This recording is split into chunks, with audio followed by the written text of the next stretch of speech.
Hi friends, welcome to Rama's kitchen. ఈరోజు office నుంచి వచ్చిన తర్వాత వర్షం పడుతుంది బయట.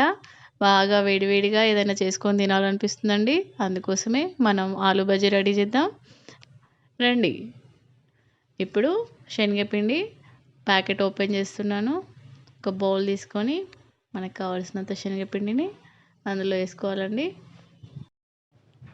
ఇప్పుడు బౌల్లో శనగపిండిలో కొంచెం సాల్ట్ వేసుకోవాలండి, రుచికి సరిపడా. తర్వాత ఒక హాఫ్ స్పూను కారం యాడ్ చేసుకోవాలి. కొంచెం చిటికెడు సాల్ట్, కొంచెం వంట సోడా, ఆ తర్వాత తగినన్ని వాటర్ వేసుకొని జారుగా కలుపుకోవాలండి. ఇలా నీట్గా, అట్లా అని పలసగా కాకుండా చిక్కగా కాకుండా ఇలా పిండిని నీట్గా ఉండలు లేకుండా మంచిగా కలుపుకోవాలండి. అలా కలుపుకున్న తర్వాత అలా ఒకసారి కిందికి పైకి వేసి చూస్తే జారిలాగా ఉంటే బజ్జీలు బాగా వస్తాయి.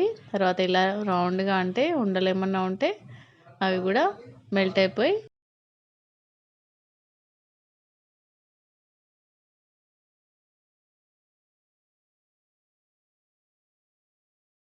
అలా నీట్గా కలుపుకోవాలండి.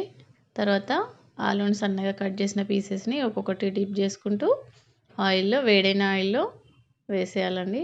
ఇట్లా 1 బై 1 వేస్తూ ఉండాలి.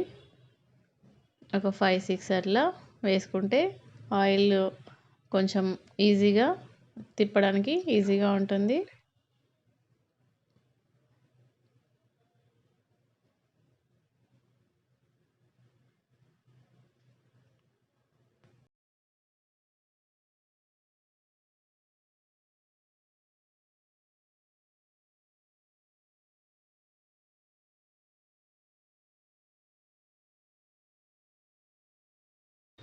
ఇలా ఒకదానికి ఒకటి అంటుకోకుండా గరిటెతో ఒక్కొక్కటి నీట్గా తీసుకోవాలండి. తర్వాత బ్రౌన్ కలర్ వచ్చేలాగా మనం ఒక్కొక్కటి మరల వేసుకోవాలండి. అలా సిమ్లోనే వేయించాలి ఇవి, ఎందుకంటే లోపల ఆలు కూడా బాగా ఉడికిపోతుంది. అందుకోసమని మనం సిమ్లోనే వేయించుకుంటే టేస్టీగా ఉంటుంది. ఇలా బ్రౌన్ కలర్ వచ్చిన తర్వాత తీసి సర్వ్ చేసుకోవచ్చండి. మనం పప్పుచారు అంచుకు కానీ, తర్వాత మనం అన్నంలో తినడానికి కానీ, మామూలుగా పప్పు వేసుకున్నప్పుడు కానీ ఇలాంటివి ఏమైనా స్నాక్స్ ఉంటే చాలా బాగుంటుంది. Thanks for watching video and please subscribe Rama's kitchen.